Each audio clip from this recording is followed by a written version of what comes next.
ఇటు హోరు గాలి అని తెలుసు, అటు వరద పొంగువని తెలుసు. హోరు గాలిలో వరద పొంగులో సాగలేనని తెలుసు.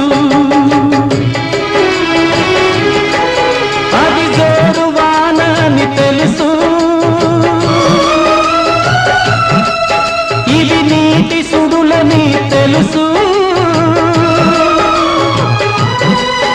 అది జోరు వాన అని తెలుసు, ఇవి నీటి సుడులని తెలుసు.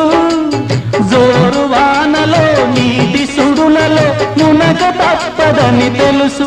అయినా పడవ ప్రయాణం తీరమెక్కడో గమ్యమేమిటో తెలియదు పాపం, తెలియదు పాపం.